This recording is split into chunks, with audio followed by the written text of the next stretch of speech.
नमस्कार। मधुमेह यानी डायबिटीज की समस्या का सामना करने के लिए पहले उसको समझना बहुत जरूरी है। ये हमें नहीं तो हमारे किसी सगे संबंधी या मित्र को हो सकती है।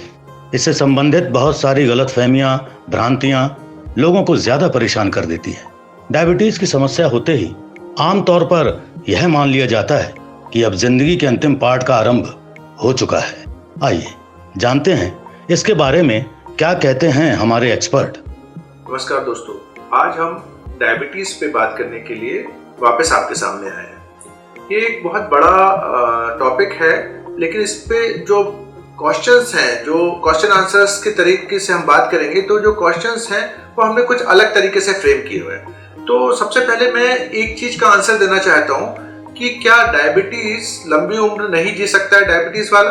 क्या डायबिटीज होने के बाद उसका अंतिम समय शुरू हो जाता है? तो मैं बोलूंगा नहीं, ऐसा बिल्कुल नहीं है। डायबिटीज का जो पेशेंट है वो भी उतनी उम्र जी सकता है जितनी बाकी लोग जीते हैं।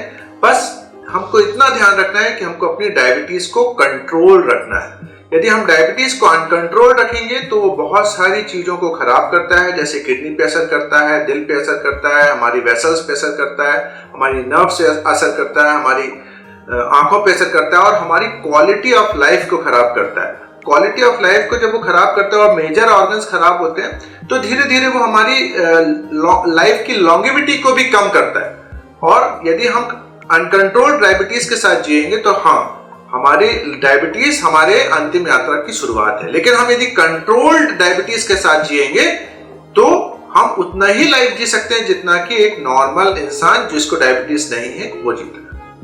लोगों में एक आम धारणा यह भी है कि यह तो एक जेनेटिक बीमारी है।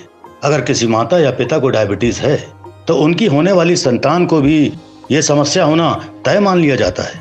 डायबिटीज, सारी डायबिटीज को आप जेनेटिक नहीं बोल सकते। कुछ डायबिटीज के प्रकार हैं जो जेनेटिकल लिंक्ड है, लेकिन हाँ, हम ऐसा बोल सकते हैं कि एक फैमिलियल क्लस्टरिंग होती है, जिसको हम ये बोल सकते हैं कि यदि हमारे माता पिता को डायबिटीज है तो हमें डायबिटीज होने की संभावना ज्यादा है ना। लेकिन हम ऐसा नहीं बोल सकते कि यदि हमारे माता पिता को डायबिटीज है तो हमें डायबिटीज होगी ही।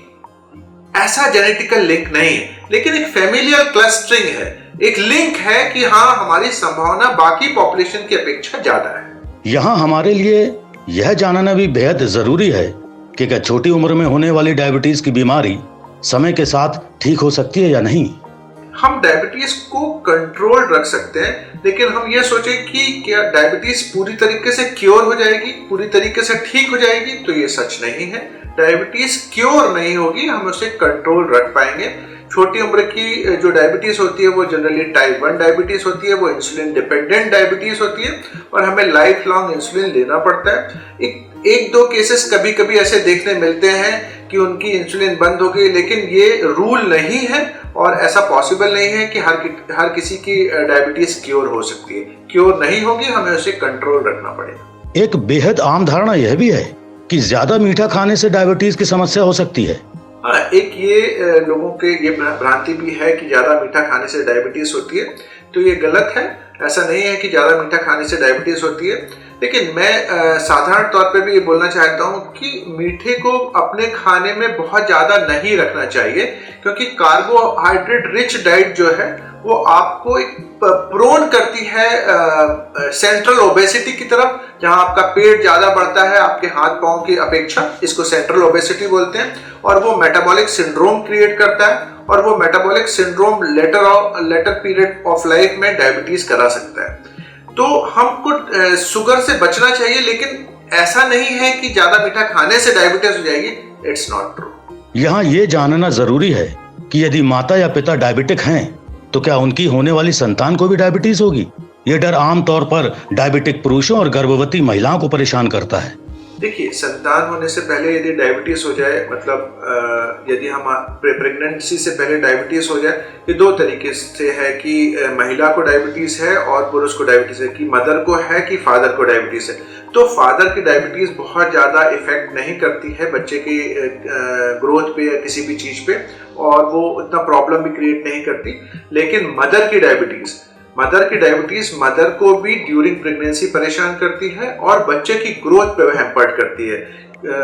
जब बच्चा डायबिटिक बेबी जो होता है, जो डायबिटिक मदर का बेबी होता है, वो ओवर साइज बेबी होता है और इस तरीके से बेबी को most of the time LSCS करके, मतलब सिजेरियन सेक्शन करके ही, ऑपरेट करके ही निकालना होता है। वो नॉर्मल डिलीवरी पॉसिबल नहीं होती और उसके साथ भी बच्चे में बहुत सारी दूसरी प्रॉब्लम्स आती हैं डायबिटिक मदर के साथ।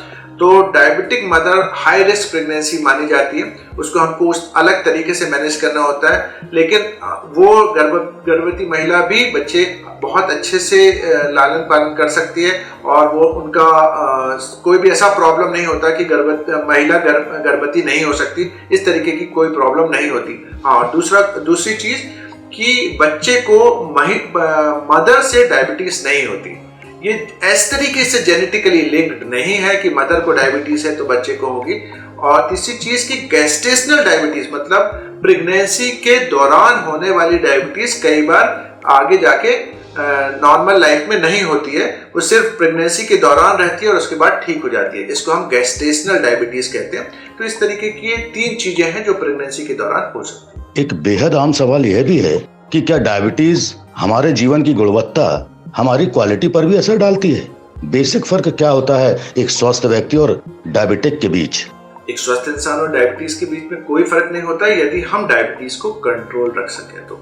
यदि हम डायबिटीज को कंट्रोल नहीं रखते तो फिर बहुत सारी प्रॉब्लम्स हो सकती हैं, जैसे उनकी किडनी पे असर होता है, उनके लिवर पे असर होता है, उनके दिल पे असर होता है, उनकी रेटिना पे, उनके वेसल्स पे, उनकी नर्व्स से, बहुत सारी चीज़ों को डायबिटीज इफेक्ट करती है। उससे क्वालिटी ऑफ लाइफ और लॉन्गेविटी ऑफ लाइफ दोनों कम होती है।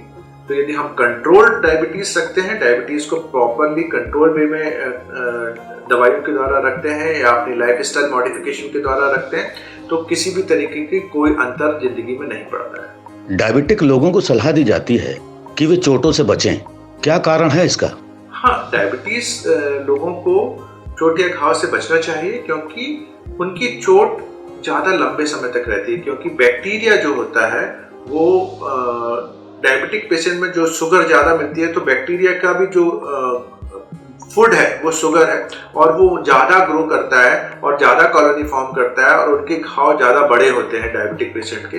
दूसरा, डायबिटीज पेशेंट में हीलिंग भी प्रॉब्लम में आती है। जो आप हमारे शरीर में हम बोलते हैं ना, हीलिंग इज अ प्रोसेस, तो डायबिटिक पर्सन्स में हीलिंग भी प्रॉब्लमेटिक थिंग है। इसलिए डायबिटीज पर्सन्स को इन 2 कारणों से चोट से बचना चाहिए।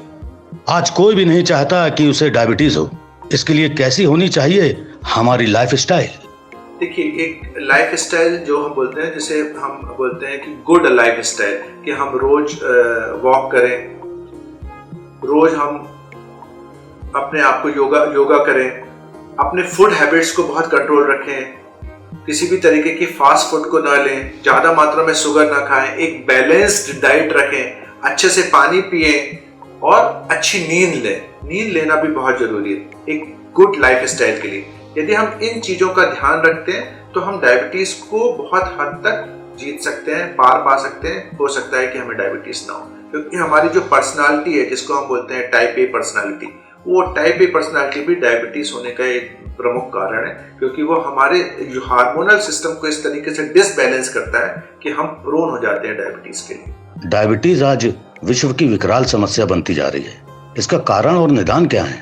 डायबिटीज दिनों दिन विकराल समस्या तो बनती जा रही है। इसका मुख्य कारण हमारी लाइफस्टाइल है। जिस तरीके से हम लोग तेजी से दौड़ रहे हैं, जिस तरीके से हम एक दौड़ में शामिल हो गए हैं, बाजार की व्यवस्था बन गए हैं, उसके कारण हम एक कॉम्पिटिटिव फेस में, उस कॉम्पिटिटिव फेस के कारण हमारे अंदर सुकून कम हो गया और वो सुकून की कमी हमारे हार्मोनल बैलेंस को इतना ज्यादा खराब कर चुकी है, हमारे फूड हैबिट्स को इतना खराब कर चुकी है, हमारी लाइफस्टाइल को इतना खराब कर चुकी है, जिसके कारण हमको बहुत ज्यादा लोगों को डायबिटिक प्रोन हो रहे हैं, मेटाबॉलिक सिंड्रोम में जा रहे हैं और उसके कारण एक विकराल रूप धारण कर चुकी है। हम वापस यदि अपनी पुरानी संस्कृति पे लौटे, हम वापस वो योग पे लौटे, जिस तरीके से हम शांत रहते थे, जिस तरीके से हम सुकून में रहते थे, जिस तरीके से हम किसी कंपटीशन में नहीं रहते थे, तो शायद हम वापस इस समस्या को जड़ से मिटा पाएंगे। लेकिन वो सुकून और वो शांति जो है वो इस बाजार ने आज खत्म कर दिया। आखिर में हमारे दर्शकों के लिए क्या संदेश देना चाहेंगे? तो आज इस बात के बाद मैं ये बोलना चाहता हूँ कि मैं चाहता हूँ कि आप लोग अपनी जिंदगी को अच्छे से जिएं, स्वस्थ रहें, मस्त रहें और एक समस्या को पैदा ना करें आप अपने आसपास, एक बाजार का रूप ना बने। एक ये बाजार तो हमारे आसपास चल रहा है, लेकिन खुद की जिंदगी को एक बाजार का रूप ना बनाए, क्योंकि ये जो कॉम्पिटिटिव जो एटीट्यूड है उससे और वो सुकून से जो चीजें गड़बड़ाई हैं उसके कारण ही ये समस्या एक विकराल रूप ले रही है। यदि आप सुकून से जीना सीखेंगे तो मुझे लगता है कि एक हार्मोनल डिस्टरबेंस जो इस तरीके से क्रिएट हो रहा है वो नहीं होगा और डायबिटीज आप लोगों में नहीं होगी। और मैं चाहता हूँ कि आप लोग वापस अपनी उस संस्कृति, उस योग, उस चीजों को वापस अपनाएं। और हम सोचते हैं कि ये डायबिटीज हम समूल रूप से नष्ट कर सकते हैं, क्योंकि इसकी जड़ को हम नष्ट करना चाहते हैं। धन्यवाद। तो इस प्रकार आज हमने मधुमेह यानी डायबिटीज से संबंधित महत्वपूर्ण जानकारी और सुझाव बड़ेरिया मेट्रो प्राइम जबलपुर के general physician doctor Shailendra Rajput ji से प्राप्त की। हमें पूरा यकीन है कि ये जानकारियां आपका मार्गदर्शन अवश्य करेंगी। अगली बार किसी अन्य महत्वपूर्ण स्वास्थ्य समस्या को लेकर आपसे रूबरू होंगे। तब तक के लिए हमें इजाजत दीजिए। धन्यवाद।